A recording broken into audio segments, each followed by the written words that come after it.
சென்னா மசாலா செய்கிறதுக்கு தேவையான பொருட்கள்: பல்லாரி வெங்காயம் 5 வச்சுருக்கேன், 2 பெரிய தக்காளியாக 2 தக்காளி நல்லா ரெட்டிஷாக இருக்கணும் அது.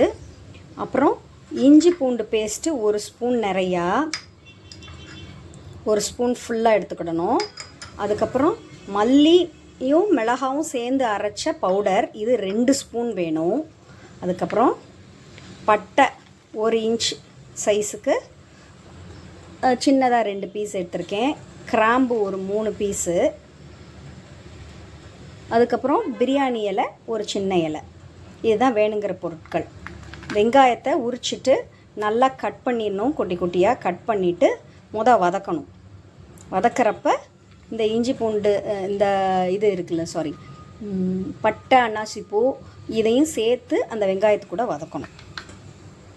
கொண்டக்கடலை நைட்டே ஊற வச்சுருக்கேன், காலையில் சென்னா மசாலா செய்கிறதுக்காக. சென்னா மசாலா எப்படி பண்ணலான்னு பார்ப்போமா? கொண்டக்கடலையை அதோட தண்ணியிலேருந்து ரிமூவ் பண்ணி எடுத்து வேக போட போகிறோம். குக்கரில் தான் வேக போடணும். இது மாதிரி கொண்டக்கடலையை எடுத்து போடணும். கொண்டக்கடலை முங்குற அளவுக்கு தண்ணி ஊற்றி இப்போ குக்கரில் மூடி குண்டு வச்சு ப்ரெஷர் குக் பண்ணணும். ஒரு ப்ரெஷர் சவுண்டு வந்தோடனே சிம்மில் வச்சிடணும். வச்சு 10லேருந்து 15 மினிட்ஸ் சிம்மில் வச்சு வேக வச்சோம்னா கொண்டக்கடலை வெந்துடும். ஒரு கடாயில் வெங்காயம், பட்டை அன்னாசி பூ, பட்டை, அந்த கிராம்பு, பிரியாணி இலை எல்லாம் வச்சுருந்தோம்ல, இந்த ஒரு இதெல்லாம் போட்டு எண்ணெய் ஊற்றி நல்லா வதக்கணும்.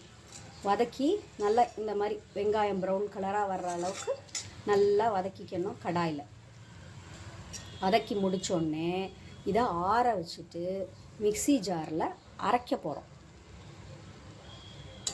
இது ஒரு மிக்ஸி ஜாரு, இதை எடுத்து நல்லா ஆற வச்சுட்டு இதில் போட்டு அரைக்கணும். நல்லா வதக்கிடணும். வதங்கி இந்த கலர் ப்ரௌன் கலர் ஆன பிறகு தான் ஆற வச்சுட்டு அதுக்கப்புறம் மிக்ஸி ஜாரில் இது மாதிரி மிக்ஸி ஜாரில் போட்டு அரைக்கணும். ஓகே, இப்போ நம்ம ஏற்கனவே வெங்காயம் வதக்கின அதே கடாயை யூஸ் பண்ணிக்கலாம். இப்போ ஃபஸ்ட்டு என்ன பண்ண போகிறோம், ஒரு ஸ்பூனில் இஞ்சி பூண்டு பேஸ்ட்டு, கொஞ்சம் ஆயில் ஊற்றிருக்கேன். ஆயில் ஊற்றிட்டு 1 ஸ்பூன் இஞ்சி பூண்டு பேஸ்ட் அதில் போட்டிருக்கேன். இப்போ இதை நல்லா வதக்கணும். நல்லா ஃப்ரை ஆகுது, தெரியுதா? நல்லா ஃப்ரை ஆகணும்.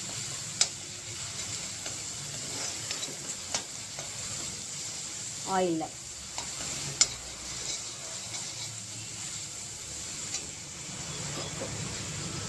இப்போ ரெடியாக வெங்காயம் அரைச்சி வச்சுருக்கேன் பேஸ்ட்டாக மிக்ஸி ஜாரில். இப்போ இஞ்சி பூண்டு பேஸ்ட்டு கொஞ்சம் கலர் சேஞ்ச் ஆகுதா, கொஞ்சம் லைட்டாக ப்ரௌனிஷாக மாறும். மாறின உடனே என்ன பண்ணணும், இந்த வெங்காய பேஸ்ட் அரைச்சி வச்சுக்கதை அதில் போடணும். அரைச்சி இன்னொரு தடவை வதக்கணும்.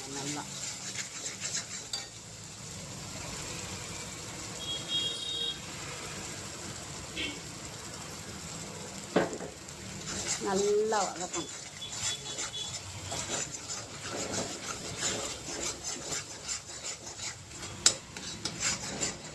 நல்லா ஒரு 2 மினிட்ஸ் வதக்கணும். அதுக்குள்ளே நம்ம எடுத்து வச்சுக்க தக்காளியை மிக்ஸி ஜாரில் போட்டு அரைக்கலாம்.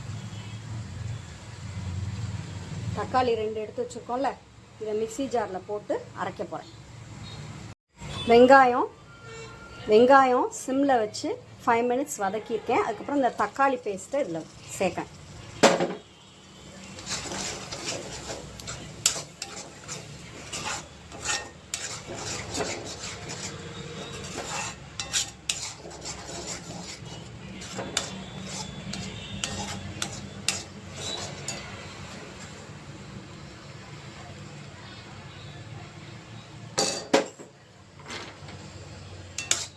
தக்காளி நல்லா வதங்கப்படணும். அதுக்குள்ளே நம்ம பாதாம் ஒரு 11 பாதாம் எடுத்து வச்சுருக்கேன், 10 பாதாம். அதை மிக்ஸி ஜாருக்குள்ளே போட்டு கொஞ்சோண்டு தண்ணி ஊற்றி அரைச்சிட்டு வர போகிறோம். இதில் மல்லித்தூள் மிளகாத்தூள் சேர்ந்த பவுட்ரு 2 ஸ்பூன் போடணும். போட்டு நல்லா வதக்கணும். இப்போ வெங்காயமும் தக்காளி எல்லாம் நல்லா வதங்கிடுச்சு. இதோட கன்சிஸ்டன்சி நல்லா இப்படி இருக்கும். அது அளவுக்கு நம்ம சிம்மில் வச்சு வதக்கலாம். வதக்கி முடிஞ்ச பிறகு இப்போ பாதாம் பேஸ்ட்டை இதில் சேர்க்குறோம். சேர்த்து இதையும் ஒரு 5 மினிட்ஸ் சிம்மில் வச்சு வதக்கணும். நம்ம பாதாம் பேஸ்ட்டும் போட்டு மிக்ஸி ஜாரில் கொஞ்சம் தண்ணி சேர்த்து அதெல்லாம் இதில் ஊற்றி மிக்ஸ் பண்ணி இந்த கலருக்கு வந்துடும். இதை ஒரு 5 மினிட்ஸ் நல்லா ஹையில் தான் வச்சுருக்கேன். நல்லா அடி பிடிச்சிடாத மாதிரி நல்லா கிண்டி கொஞ்சம் வேக விடணும். இது வெந்த பிறகு தான் நம்ம வேக வச்சுக்க கொண்டக்கடலையை இதில் சேர்க்க போகிறோம். கொண்டக்கடலையை பார்க்க போகிறோம். ஸோ சிம்மில் அடுப்பை வச்சுட்டு கொண்டக்கடலை வெந்துருச்சான்னு செக் பண்ணணும். கொண்டக்கடலையை 10 மினிட்ஸ் குக்கரில் சிம்மில் வச்சு வேக வச்சுருக்கேன். ப்ரெஷர் சிம்மில் வச்சு 10 மினிட்ஸ் வெந்த பிறகு ஆஃப் பண்ணி எடுத்து வச்சுருக்கேன். அதை போய் பார்க்கலாம்.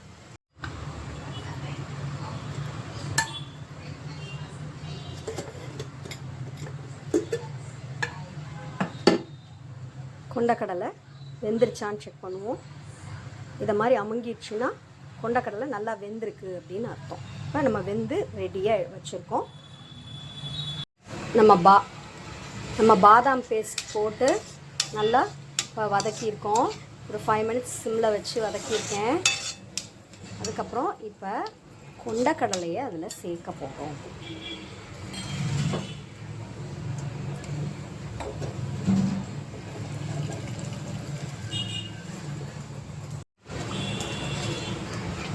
கொண்டக்கடலையை அதில் சேர்த்தாச்சு.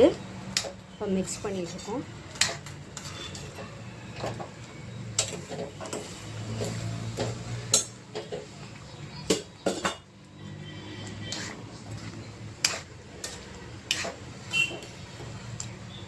கொஞ்சம் ரொம்ப திக்காக இருக்குது. அதனால் கொண்டக்கடலை வெந்த தண்ணியோடு அதில் சேர்க்கணும். கொண்டக்கடலை வேக வச்ச தண்ணியெலாம் கீழே ஊற்றிடக்கூடாது. கொண்டக்கடலை வெந்த தண்ணியும் இதில் சேர்த்து ஊற்றுறோம். இப்போ கொண்டக்கடலைக்கு நம்ம உப்பு போடலை. ஸோ இப்போ கொண்டக்கடலைக்கு உப்பு போடுறோம்.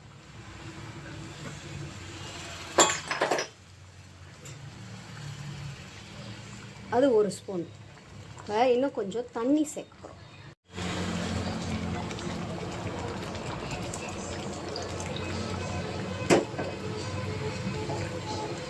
இன்னும் கொஞ்சம் தண்ணி ஆட் பண்ணியிருக்கோம்.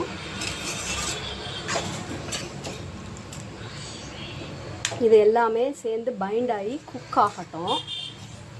நம்ம அது வரைக்கும் கொஞ்சம் ஹை ஃப்ளேமில் வச்சுட்டு கொதிச்சோடனே கொஞ்சம் சிம்மில் வச்சு ஒரு 10 மினிட்ஸ் சிம்மில் இருந்தால் தான் டேஸ்ட் கிடைக்கும்.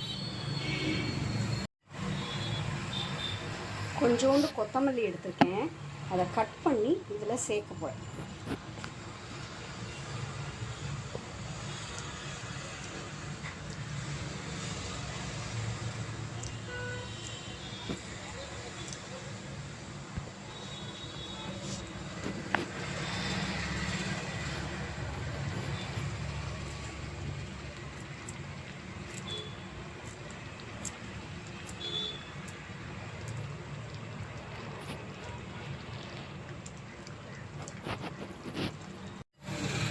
சன்னா மசாலா ரெடி.